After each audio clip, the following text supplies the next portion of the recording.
Interface দেখে নিশ্চয়ই বুঝতে পেরেছেন আমি কী নিয়ে কথা বলবো। পেনশন। সবার কিন্তু কম বেশি আমরা এই পেনশনটা নিয়ে কৌতূহল থাকি যে আমরা পেনশন পাবো কি না, পেলে কত পার্সেন্ট পাবো বা কীভাবে পাবো, কিংবা কীভাবে উত্তোলন করব, কিংবা এককালীন পাবো নাকি মাসিক মাসিক, এবং তার হিসাবটা কী ধরনের হবে, এই জাতীয় অনেক প্রশ্ন আছে। তো সরকারি বর্তমান যে স্কিমটা চালু হয়েছে সেইটা ওই স্কিম অনুযায়ী কীরকম হবে, আগের স্কিম যেটা ছিল বা আগের যেটা নিয়ম ছিল সেটা অনুযায়ী কীরকম হবে, কারা কারা পাবেন, এবং চাকরির বয়স কত বছর হলে পেনশন পাবেন, টাকার পরিমাণটা কি, এই ধরনের যাবতীয় আরও অনেক প্রশ্ন আছে। তো সেই প্রশ্ন নিয়ে এবং সব কিছু নিয়ে বিস্তারিত এই ভিডিওতে আলোচনা করা হবে। এটা কয়েকটা পর্বে হতে পারে, যেহেতু এটা হিউজ পরিমাণ। সরকারি যে নোটিশটা প্রদান করা হয়েছে সেটা প্রায় 300-400 পৃষ্ঠার কাছাকাছি। তো ওইখান থেকে আপনাদের থেকে আস্তে আস্তে ধীরে ধীরে প্রত্যেকটা জিনিস পড়তে হবে। তো কিছু কিছু ইম্পর্টেন্ট পৃষ্ঠা আছে যেগুলো আমার চোখে পড়লো, আমি সেটা আপনাদেরকে বলবো। আবার কিছু পৃষ্ঠা আপনাদের নিজ থেকে খুঁজে বের করে পড়তে হবে। তো এই ছাড়াও আরও যাবতীয় যত কিছু রয়েছে, যে পেনশনের কীভাবে হিসাব করবেন, কত পার্সেন্ট পাবেন, কত পার্সেন্ট আপনাকে দিবে, এটা কি এককালীন নাকি মাসিক, অথবা কারা পাবেন, এই সমস্ত কিছু নিয়ে আপনাদের সাথে আলোচনা করা হবে। তো আপনি যদি আমার চ্যানেলে নতুন হয়ে থাকেন তাহলে অবশ্যই ভিডিও দেখে লাইক, কমেন্ট, শেয়ার এবং সাবস্ক্রাইব করুন। সাবস্ক্রাইব করে অল বাটনটা সেট করে দিন। তো পেনশন কীভাবে বা পেনশনের যাবতীয় সব কিছু নিয়ে প্রথম পর্ব আপনাদের সামনে উপস্থাপন করা হলো। তাহলে এখন চলে যাচ্ছি মূল ভিডিওর দিকে। পেনশন সম্পর্কে বিস্তারিত। কত বছর চাকরি করলে পেনশন পাওয়া যায়, এটা আমাদের প্রথম শুরুতেই প্রশ্ন থাকে যে আমি কত বছর যদি চাকরি করব তো তারপর গিয়ে আমি পেনশনটা পাবো।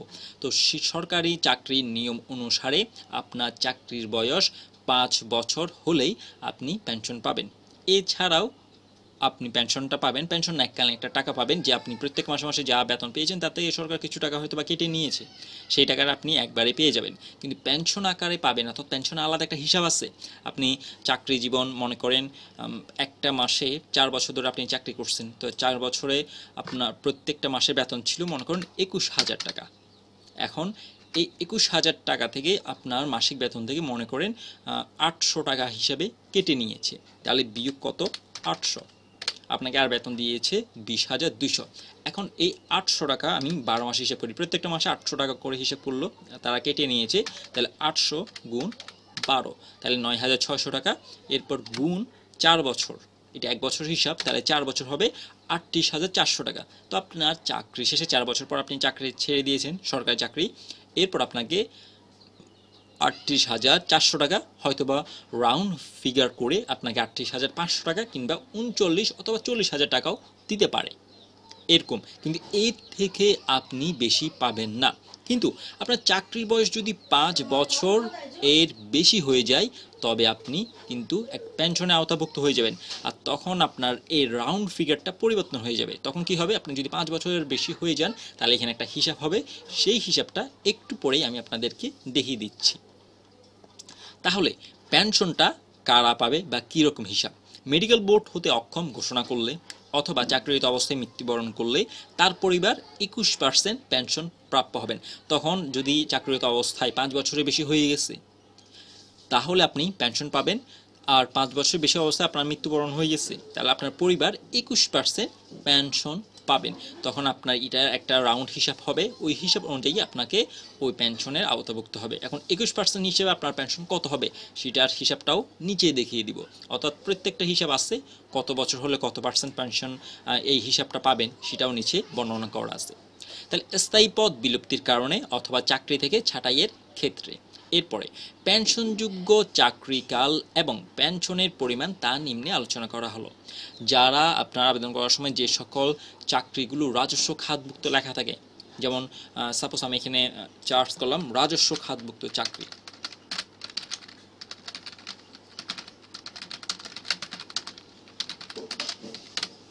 দিলাম, তাহলে রাজস্ব খাতভুক্ত যদি চাকরি দিই তাহলে এখানের মধ্যে বিভিন্ন প্রশ্ন তো পাবেন। তো এইখানের মধ্যে যদি আমি আর একটু শর্টকাটে বলি সেটা হলো রাজস্ব খাতভুক্ত যে সকল চাকরি আছে, অনেক চাকরির ক্ষেত্রে শুরুতে লেখা থাকবে, যেমন এখানে হেডিংয়ে লেখা থাকবে যে রাজস্ব খাতভুক্ত চাকরি, তার মানে আপনারা পেনশনের আওতাভুক্ত হবেন। রাজস্ব খাতভুক্ত যাবতীয় সকল চাকরি পেনশনের আওতাভুক্ত। আচ্ছা, পেনশনের চাকরিকাল এবং পেনশনের পরিমাণ তা নিম্নে আলোচনা করা হলো। এটা আলোচনা করতেছি। আর রাজস্ব নিয়ে আলাদা একটা ভিডিও করব, সেখান থেকে রাজস্ব খাতভুক্ত নিয়ে বিস্তারিত আলোচনা করে দিব আপনাদেরকে। পেনশনযোগ্য চাকরিকাল 5 বছর হলে পেনশনের পরিমাণ হবে 21%। পেনশনযোগ্য চাকরির বয়স 6 বছর হলে 24%, 7 হলে 27%, 8 হলে 30%, 9 হলে 33%, 10 হলে 36%। তবে এটা কিন্তু এই হিসাবটা এটা আগের, বর্তমান কিন্তু নতুন হিসাব এসেছে, তো সেটা আপনাদেরকে কম্পেয়ার করতে হবে। আপনার যদি গিয়ে মনে করেন আপনি 10 বছর চাকরি করছেন, চাকরিটা ছেড়ে দিয়েছেন, এখন যদি আপনি 36%-এর জন্য যদি বসে থাকেন, এটা হবে না, কারণ নতুন পরিবর্তন আসছে, নতুন স্কিম চালু হয়েছে, তো ওই অনুযায়ী আপনাদেরকে আবেদন করতে হবে। তাহলে 11 বছর 39%, 12 বছর 43%, 13 বছর 47%, 14 বছর 51%, 15 বছর 54%, 16 বছর 57%, 17 বছর 63%, 18 বছর 65%, 19 বছর 69%, 20 বছর 72%, 21 75%, 22 বছর 79%, 23 বছর 83%, 24 বছর 87% এবং 25 বছর হলে 90% হবে। এরপর হলো পেনশন টেবিল, এটা হলো কত পার্সেন্ট পাবেন সেটা। সাপোজ আপনি 25 বছর হবে, এখন 25 বছর হলে পেনশনের পরিমাণ হবে সর্বশেষ মূল বেতনের 90%। তো সাপোজ মনে করেন আপনি 38,400 টাকা আপনার মূল বেতন ছিল, না এটা তো আপনার ওই স্কিমটা 38,400 টাকা, এটা তো কেটে নেওয়া হয়েছে। আপনার মূল বেতন মনে করেন আপনি যেই মাসে চাকরিটা ছেড়ে দিয়েছেন সেই মাসে আপনার বেতন ছিল কত, 21,800 টাকা। সাপোজ আমি ধরলাম যে আপনার বেতন ছিল 21,800 টাকা, সর্বশেষ আপনার মাসিক বেতন। তো তার আপনি 25 বছর চাকরি করছেন, তো 25 বছর যেহেতু চাকরি করছেন, তাহলে 25 বছরের হিসাব হবে 90%। তাহলে এইখানে ভাগ, এরপর আমি দিলাম গুণ, গুণ দিয়ে কত দিব, 90%, 90 ভাগ, তাহলে 0.9 এটা পাইলাম। তাহলে 19,620, 90% না, তাহলে 90%-এর অর্থাৎ 25 বছর আপনার যে 21,800 টাকা আছে তার গুণ হলো 19,620 টাকা। এরপর এর সাথে কত গুণ হবে, সরি গুণ না, এবার হবে ভাগ 2, তাহলে 9,810 টাকা। অর্থাৎ আপনার মূল বেতন ছিল কত, 21,800 টাকা, তার সাথে 90% গুণ হবে এবং 2 দ্বারা ভাগ করা হবে। তো আপনার যখন 90% দ্বারা গুণ করা হয়েছে তখন পাইছে 19,620 টাকা, আর তার যদি 2 ভাগ করি তাহলে 9,800 টাকা, 810 টাকা। এখন এটাই আপনার পেনশন। আর এই পেনশনে আপনি কত টাকা করে পাবেন, অর্থাৎ 25 বছরে 90% হবে, কিন্তু 25 বছরে কত টাকা, 1 টাকার বিপরীত কত টাকা, এই 9,800 টাকা 1 টাকার বিপরীতে একটা হিসাব আছে। তাহলে দেখেন সেটা হিসাব কত, এটা হলো সেই চারটা, এটা হলো বিদ্যমান পেনশনের পরিমাণ বর্তমানে, আর এটা হলো পূর্ণ নির্ধারিত পেনশনের পরিমাণ এটা। তো এই জিনিসগুলো আপনারা পড়ে নেবেন, দেখে নেবেন, তাহলে একটা জিনিসটা আপনারা ভালোভাবে বুঝতে পারবেন। যেমন দেখেন আগে ছিল 90%, এখন সেটা 80%-এ চলে আসছে। আচ্ছা, ওই যে পেনশনের একটা হিসাব একটু আগে দেখিয়ে দিয়েছিলাম, সেই জিনিসটা এখানের মধ্যে দেওয়া আছে। পেনশন ও আনুতার্ষিক হিসাব, সর্বশেষ শেষ বেসিক গুণ শতকরা হার, যেটা আমরা এখন গুণ করলাম এটা পাইছি। এই তো এই জিনিসটা পেয়ে গেছে। এখানের মধ্যে যে কথাটা বলা হয়েছে সেটা হলো এই ধরনের, আমি আরেকটু লিখে এখানে আপনাদেরকে বুঝিয়ে দিচ্ছি সেই জিনিসটা, লাল কালি নিই, ওকে সরি এটা নিই, দিলাম গুণ।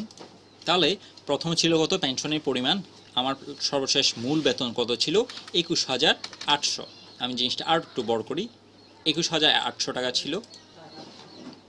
তাহলে 21,800 গুণ কত পার্সেন্ট, 90%।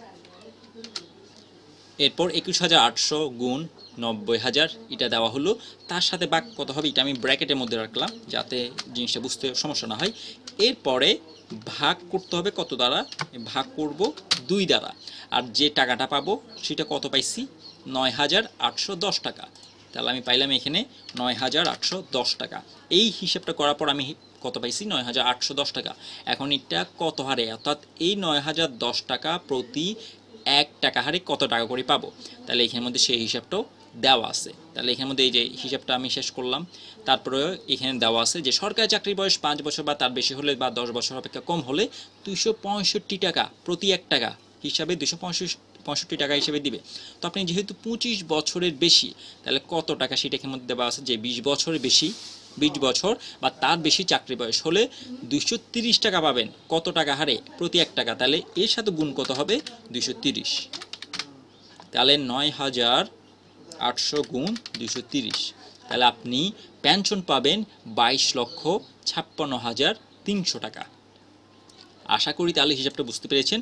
প্রথমে আপনার মূল বেতন যেটা হবে তার সাথে 90%, আপনি যদি 25 বছর চাকরি না করেন 10 বছর করেন তাহলে 10 বছরে কত পার্সেন্ট সেটা এখানের মধ্যে বর্ণনা করা আছে।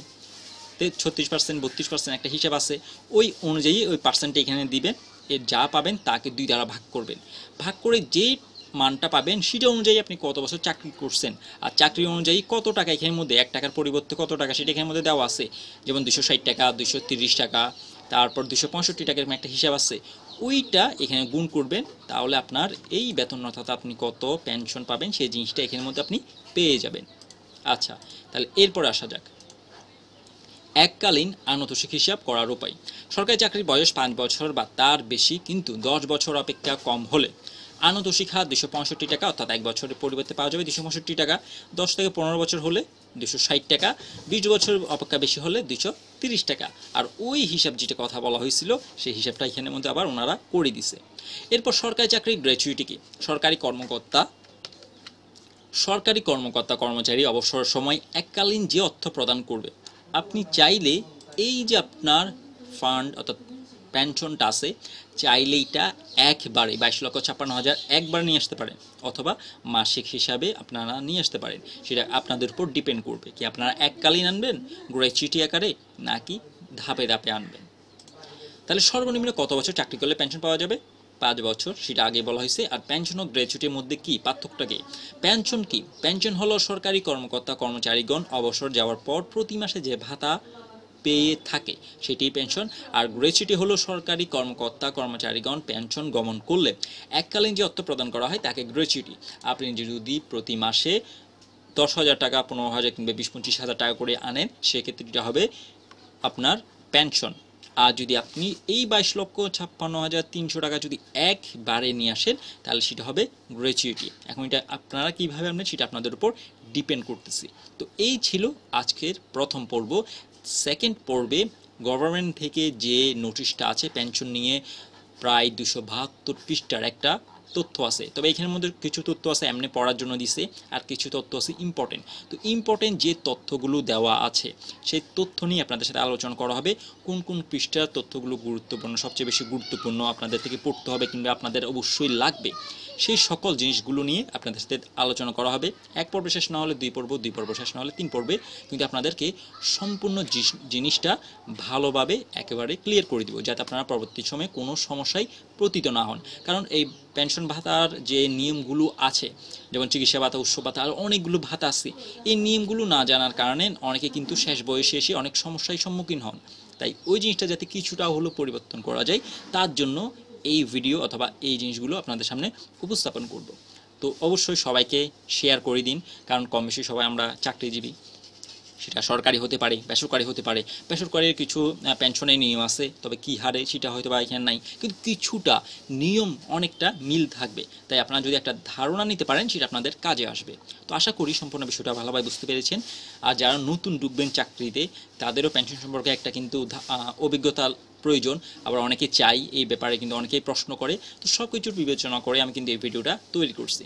অবশ্যই ভিডিওটা লম্বা হবে, এটা হয়তো বা কিছুটা কম লম্বা হয়েছে 13 মিনিটের, কিন্তু এর পরেরগুলো হয়তো বা 20 মিনিট পর্যন্ত যেতে পারে। আপনার যদি বেশি প্রয়োজন হয় অবশ্যই এটা দেখবেন। আর যদি বলেন যে না 20 মিনিট বেশি লেন্থি হচ্ছে, 10 মিনিট করে অনেকগুলো ছোটো ছোটো পার্ট করেন, তাহলে আমি সেই হিসাবে আপনাদের সাথে ওইভাবে করব। তো কত মিনিটের ভিডিও হলে ভালো হবে সেটা আপনারা যদি কমেন্টের মাধ্যমে জানিয়ে দেন তাহলে অবশ্যই আমার জন্য সেটা উপকার হবে। তো আপনি যদি আমার চ্যানেলে নতুন হয়ে থাকেন তাহলে অবশ্যই ভিডিওটিকে লাইক, কমেন্ট, শেয়ার এবং সাবস্ক্রাইব করুন। সাবস্ক্রাইব করে অল বাটনটা সেট করে দিন। নেক্সট ভিডিও আসা পর্যন্ত সবাই সুস্থ থাকুন, ভালো থাকুন। ধন্যবাদ সবাইকে। আল্লাহ হাফেজ। আসসালামু আলাইকুম।